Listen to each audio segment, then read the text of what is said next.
Hello everyone, welcome to study IQ. Study IQ के इस video में हम बात करेंगे स्पेस सिक्योरिटी की।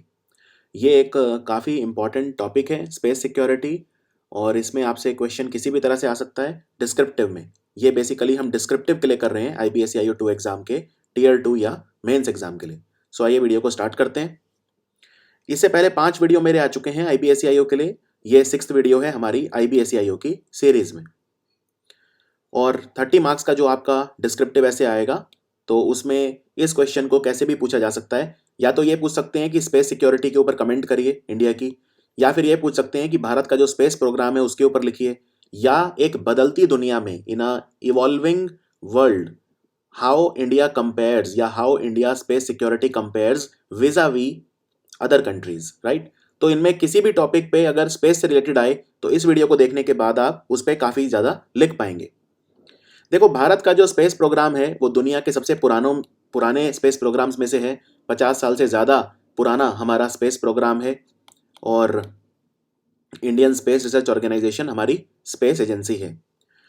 लेकिन इंडिया ने अभी तक एक भी स्पेस मिशन नहीं किया है। स्पेस मिशन का मतलब ये है कि कोई भी भारतीय अभी तक अंतरिक्ष में नहीं गया है। हमारा पहला मिशन जो होगा स्पेस में उसका नाम है गगनयान, और वो 2022 में होने की संभावना है। हालांकि ऐसा माना जा रहा है कोविड की वजह से अब ये 2023 में हो सकता है अभी। लेकिन अभी जो इसरो डेट दे रहा है, जो पुरानी डेट है वो है 2022। तो गगनयान भारत का पहला मिशन होगा अंतरिक्ष में। तो हमारे पास स्पेस सिक्योरिटी की अगर हम बात करते हैं तो क्या क्या कैपेबिलिटीज हैं इंडिया के पास आज की तारीख में, उसको आपको स्पेस सिक्योरिटी से कनेक्ट करना है। तो सबसे पहले बात करते हैं नाविक की। Indian regional navigation satellite system, जिसको हम नाविक के नाम से जानते हैं, ये हमारा independent regional navigation satellite system है जो भारत ने डेवलप किया हुआ है। इनफैक्ट आजकल कई मोबाइल फ़ोन कंपनियां हैं जो नाविक की फैसिलिटी दे रही हैं, राइट। 2020 में कम से कम 2 से 3 कंपनियां ऐसी हैं जिन्होंने नाविक का इस्तेमाल स्टार्ट किया है। नाविक करता क्या है? नाविक भारत ही नहीं बल्कि भारत से 1500 किलोमीटर दूर तक की जो एक्यूरेट पोजीशन इंफॉर्मेशन है वो आपको देता है। जैसे अभी आप गूगल मैप यूज करते हैं कहीं पे जाने के लिए, तो गूगल मैप पे कौन सा सॉफ्टवेयर यूज होता है? जीपीएस, क्योंकि अमेरिका का है जीपीएस। तो नाविक जो है भारत का, वो अमेरिका के जीपीएस का राइवल है या कॉम्पिटिटर है। जैसे अमेरिका के पास जीपीएस है या चाइना के पास बेडो है, चाइना का जो नेविगेशन सिस्टम है उसको बोलते हैं बीडू, BEIDOU। उसी तरह इंडिया के पास है नाविक। इससे क्या फायदा है? एक तो इससे सिविलियन फायदे हैं, यानी जिससे जनता को फायदा होता है। फॉर एग्जांपल टेरेस्ट्रियल, एरियल या मैरीन नेविगेशन हम इससे कर सकते हैं। डिजास्टर मैनेजमेंट कर सकते हैं, vehicle tracking, fleet management, mobile phone में इंटीग्रेट कर सकते हैं, प्रिसाइज टाइमिंग, मैपिंग या data capture, terrestrial navigation for hikers and travellers. तो ये तो सिविलियन फायदे हैं, लेकिन नाविक के मिलिट्री या सिक्योरिटी एंगल से क्या फायदे हैं अगर ये आपसे पूछा जाए तो ये मैं आपको बताता हूँ। नाविक इतना इंपॉर्टेंट क्यों है national security point of view से? देखो, सबसे पहली बात तो ये है कि इसके लिए हमें अब जो हमारी नेविगेशन है उसके लिए हमें अमेरिका के जीपीएस पर निर्भर होने की आवश्यकता नहीं है, या किसी भी और कंट्री के नेविगेशन पर डिपेंड होने की आवश्यकता नहीं है। क्योंकि जीपीएस का इस्तेमाल आप ध्यान रखिए, सिर्फ ऐसा नहीं है कि हम लोग करते हैं हमारी नॉर्मल जिंदगी में। अब हमारे जो जहाज हैं, जो हमारे शिप्स हैं, राइट, जो हमारे एयरक्राफ्ट हैं, वो सब भी पोजिशनिंग सिस्टम्स का इस्तेमाल करते हैं। अगर हमारे पास एक खुद की इंडिजिनस टेक्नोलॉजी है तो फिर हमें हमारे जो शिप्स हैं या एयरक्राफ्ट वगैरह हैं उनकी एक्यूरेट पोजीशनिंग वगैरह दूसरे कंट्रीज को इतनी आसानी से पता नहीं चलेगी। लेकिन अगर हम दूसरे कंट्री का ही यूज कर रहे हैं तो उन्हें एकदम एग्जैक्ट पता चलेगा कि इंडिया के जो शिप हैं या एयरक्राफ्ट वगैरह हैं वो रियल टाइम में कहाँ पे मौजूद हैं। तो इससे हमारी नेशनल सिक्योरिटी कहीं ना कहीं कॉम्प्रोमाइज होती थी। दूसरा, जीपीएस और इन सब की मदद से ये कंट्री हमारे ऊपर स्पाई कर सकते थे, राइट। तो जब आप आंसर लिखें तो आप ये जनरल वर्ड जैसे स्पाई वगैरह होते हैं, इनकी बजाय आप ऐसे वर्ड यूज करिए जैसे एस्पियोनाज या सर्वेलेंस। तो इससे आपको नंबर ज्यादा मिलेंगे, राइट। तो इंडिया की जो एस्पियोनाज और सर्वेलेंस कैपेबिलिटीज हैं वो इससे बढ़ी हैं। फिर चाइना को काउंटर करने के लिए चाइना के पास अपना सिस्टम जो है बेडो, हम उसको काउंटर कर सकते हैं नाविक से।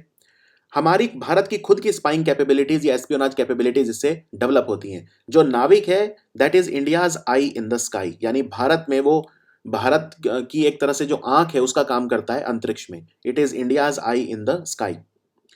दूसरी बात, जब डिजास्टर मैनेजमेंट में ये हेल्प करेगा तो फिर हमारे जो पड़ोसी देश हैं जैसे नेपाल, श्रीलंका वगैरह, उनके भी हम डिजास्टर मैनेजमेंट में नाविक की मदद से उनकी हेल्प करेंगे। तो इससे हमारे जो रीजनल ग्रुपिंग्स हैं वो स्ट्रांग हो जाएंगे, हमारे नेबर्स जो हैं हम उनको ज़्यादा हेल्प दे पाएंगे। इस वजह से नेशनल जो एक जैसे बोलते हैं कि इंटरनेशनल रिलेशन, उसमें हमारे रिश्ते दूसरे देशों से भी मजबूत होंगे। जैसे अटल बिहारी वाजपेयी कहा करते थे कि आप अपने दोस्त और दुश्मन तो चुन सकते हैं, लेकिन आप अपने नेबर्स नहीं चुन सकते, राइट? वो तो वही रहेंगे।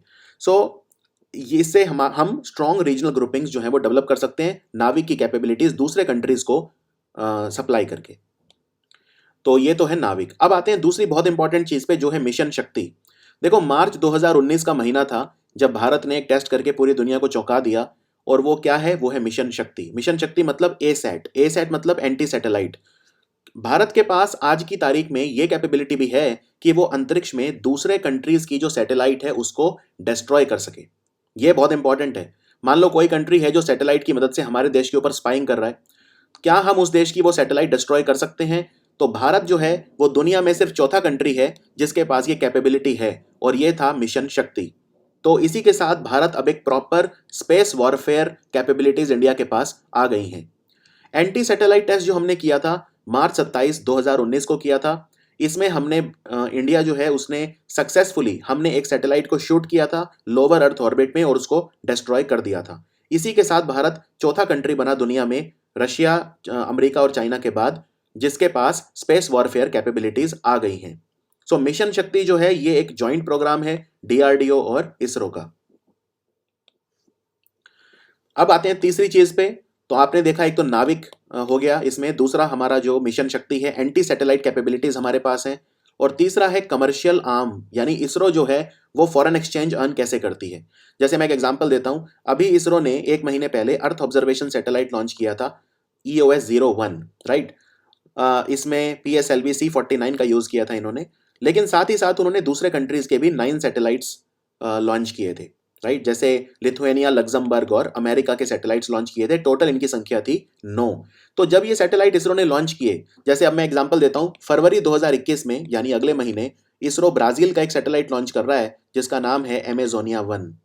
सो ये जब इसरो दूसरे कंट्रीज के सैटेलाइट लॉन्च करता है तो उससे हमें पैसा मिलता है, फॉरेन एक्सचेंज मिलता है। तो ये हमारी एक कमर्शियल कैपेबिलिटी है इसरो की। और दूसरे कंट्री हमसे क्यों लॉन्च करवाते हैं? क्योंकि हम काफी कम दाम में उसको कर पाते हैं, यानी कि इसरो के पास एक फिस्कल प्रूडेंस है, एक प्राइस कंपेटिटिवनेस है दूसरे उसके मुकाबले। जैसे आप देखेंगे आजकल जो नासा है वो बहुत सारे अपने लॉन्च स्पेसएक्स से करवाता है। नासा खुद भी कर सकता है, लेकिन स्पेसएक्स से क्यों करवाता है? क्योंकि पैसा खर्चा कम लगता है, क्योंकि स्पेसएक्स के पास रीयूजेबल टेक्नोलॉजी है, रीयूजेबल रॉकेट टेक्नोलॉजी है। सो इसरो के पास कमर्शियल आर्म है, जैसे अंतरिक्ष है, जैसे न्यू स्पेस इंडिया लिमिटेड, ये इसरो के कमर्शियल वेंचर्स को देखती हैं। तो हम दूसरे कंट्रीज के सैटेलाइट को लॉन्च करते हैं। इतना ही नहीं, हम स्पेस कोऑपरेशन भी दूसरे कंट्रीज के साथ करते हैं। तो वो एक तरह से हम उन्हें कुछ दे रहे हैं, बदले में हमें कुछ और मिल सकता है। फॉर एग्जाम्पल, इंडिया यूएई के साथ स्पेस कोऑपरेशन कर रहा है। मैं एक एग्जांपल देता हूं, तो यूएई हमसे फिर बदले में किसी और चीज के लिए कोऑपरेट करेगा। तो इससे जो बाइलेटरल एमओयूज हैं या मल्टीलेटरल एमओयूज हैं वो साइन करना आसान हो जाता है, राइट? क्योंकि इंडिया के पास इतना स्ट्रांग है इसरो, तो इसरो की टेक्नोलॉजी हम दूसरे कंट्रीज को देंगे और बदले में वो हमें किसी और चीज में कोऑपरेट करेंगे जो उनकी स्ट्रेंथ है, जैसे साइबर सिक्योरिटी है या कुछ भी है। तो ये एक हमें स्ट्रांग कोलैबोरेशन भी एनेबल करता है इसरो। अब हम आते हैं इसरो के चौथे कैपेबिलिटीज पे, जो है remote sensing capabilities of ISRO. ये भी अगेन सुपर इंपॉर्टेंट है। इनफैक्ट अंतरिक्ष इन्हीं को सप्लाई करता है दूसरे कंट्रीज को। रिमोट सेंसिंग का मतलब क्या होता है? जब हम किसी चीज के बारे में इंफॉर्मेशन ले लेते हैं उसको बिना छुए या वहां पर मौजूद हुए बिना, राइट, एक डिस्टेंस से, तो उसको बोलते हैं रिमोट सेंसिंग। यानी रिमोट मतलब होता है दूर से।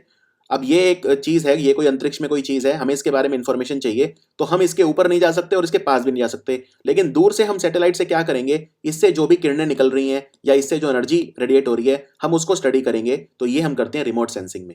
जैसे फोटोग्राफ्स लेना, फोटोग्राफ्स के थ्रू स्टडी करना। तो कोई चीज दूर है तो हमारे जो सैटेलाइट हैं, तो रिमोट सेंसिंग में हम कौन कौन से सैटेलाइट यूज करते हैं? हम यूज करते हैं रिसोर्स सैट, फिर है कार्टोसैट, उसके बाद है ओशियन सैट। तो रिसोर्स सैट, रीसैट और RISAT, रीसैट। तो ये सारे हम सैटेलाइट यूज करते हैं रिमोट सेंसिंग के लिए, और हमारी रिमोट सेंसिंग कैपेबिलिटीज हम दूसरे कंट्रीज को भी प्रोवाइड करते हैं, और ये काम करता है अंतरिक्ष, जो इसरो का कमर्शियल आर्म है। तो रिमोट सेंसिंग कैपेबिलिटीज जो है ये भी हमें स्ट्रॉन्ग कोलैबोरेशन एनेबल करती हैं दूसरे कंट्रीज के साथ, और हमारे एक जो हमारी छवि है उसको दूसरे कंट्रीज में बढ़ाती हैं। अब हम एक और एंगल देखते हैं फ्यूचर का, जो है rise of private space agencies in India. जैसे अमेरिका में प्राइवेट स्पेस एजेंसी है, जैसे स्पेस एक्स है, या जो स्पेस एक्स एलोन मस्क की है, और जैसे ब्लू ओरिजिन है जो जेफ बेजोस की है, अमेजोन की है ब्लू ओरिजिन, और जैसे वर्जिन अटलांटिक है। ये सब प्राइवेट स्पेस एजेंसी हैं, विदेशी कंपनीज हैं। इसी तरह इंडिया में भी अब प्राइवेट स्पेस एजेंसीज का राइज हो रहा है धीरे धीरे। जैसे स्काई रूट एरोस्पेस एक कंपनी है, और स्काई रूट एरोस्पेस अभी 12 अगस्त के दिन, 12 अगस्त को विक्रम साराभाई जी की 101वीं बर्थ एनिवर्सरी थी। तो 12 अगस्त 2020 को स्काई रूट एरोस्पेस ने ये पहली इंडियन प्राइवेट कंपनी बनी जिसने एक देसी रॉकेट इंजन को टेस्ट किया। उन्होंने रमन रॉकेट इंजन को टेस्ट किया था, जो लिक्विड प्रोपल्शन टेक्नोलॉजी पे चलता है। इतना ही नहीं, अब सॉलिड प्रोपल्शन टेक्नोलॉजी पे यूज होने वाला इंजन कलाम 5 भी इन्होंने टेस्ट किया है। सो ये एक और उभरता भारतीय स्पेस कैपेबिलिटीज का उदाहरण है कि हमारे पास ना सिर्फ इसरो बल्कि अब प्राइवेट स्पेस एजेंसीज भी इंडिया में आ रही हैं। Skyroot Aerospace company Hyderabad based है। अब हम बात करते हैं चैलेंजेस क्या हैं इसरो के सामने। यहाँ पे आप ये भी लिख सकते हैं कि इसरो अपनी खुद की कैपेबिलिटीज भी बढ़ा रहा है। जैसे अब हम नया रॉकेट लॉन्च पैड बना रहे हैं तमिलनाडु में। तमिलनाडु में एक जगह है कुलाशेखरापट्टिनम, वहाँ पे इसरो का नया रॉकेट लॉन्च पैड बन रहा है। अभी तो हम सतीश धवन स्पेस सेंटर, हमारे पास एक ही रॉकेट लॉन्च पैड है श्रीहरिकोटा आंध्र प्रदेश में, लेकिन अब दूसरा भी बना रहे हैं हम रॉकेट लॉन्च पैड कुलाशेखरापट्टिनम तमिलनाडु में। अब चैलेंजेस देखते हैं हमारी स्पेस सिक्योरिटी के आगे चैलेंजेस क्या क्या है, ये भी बहुत इंपॉर्टेंट है। देखो, एक चैलेंज ये बहुत बड़ा है, साइबर अटैक। साइबर अटैक के थ्रू लोग जो हैं हमारी सैटेलाइट्स को हैक कर सकते हैं, हमारी सैटेलाइट्स की जो इन्फॉर्मेशन है उसको डिस्ट्रॉय, स्टील या डिस्टॉर्ट कर सकते हैं, और साइबर कैपेबिलिटीज इंडिया अभी स्टिल डेवलप कर रहा है।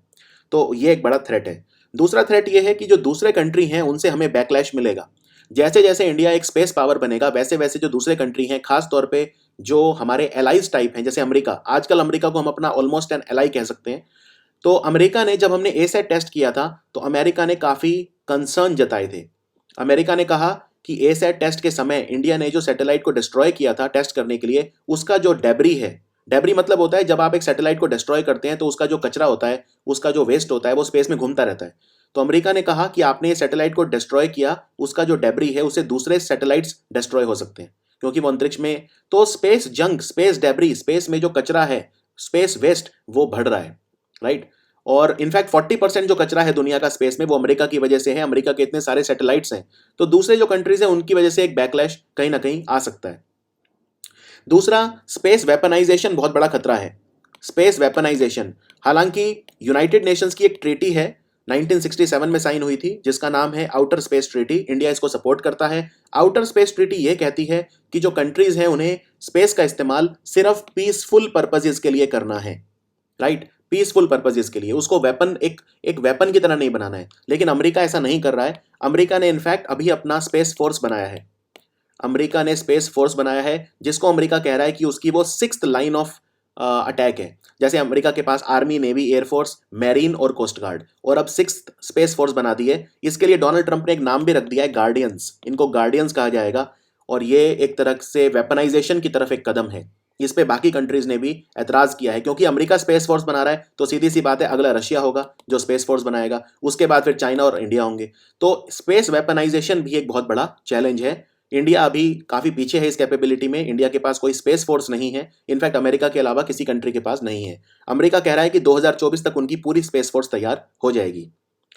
फिर एक और चैलेंज इंडिया के पास ये आएगा कि हमें स्ट्रॉन्ग कंपटीशन मिल रहा है सिर्फ सुपर पावर से ही नहीं, जो दूसरे कंट्री हैं। आज जो स्पेस है वो काफी एक्सेसिबल हो गया है। पहले जो स्पेस है वो सिर्फ 2-3 कंट्रीज के पास ही एक्सेसिबल था, नेमली चाइना, यूएस और अमेरिका। लेकिन आज छोटे छोटे कंट्री भी अपनी स्पेस एजेंसी बना रहे हैं। इवन बैंकरप्ट कंट्री जैसे ग्रीस है, उसने भी अपनी हेलेनिक स्पेस एजेंसी बनाई है अभी अभी। साउथ कोरिया जैसे कंट्री अपनी पहली सैटेलाइट लॉन्च करी है, एनएसएस-2।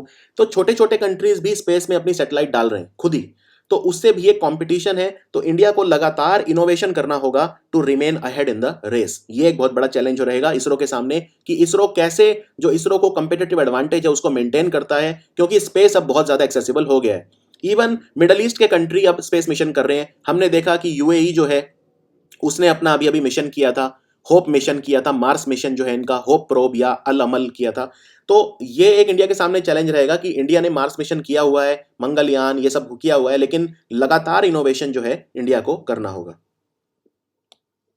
सो ये था हमारा complete analysis space security with respect to India and in a global scenario. अब आप इस वीडियो को देखने के बाद काफ़ी कुछ स्पेस सिक्योरिटी के बारे में लिख पाएंगे।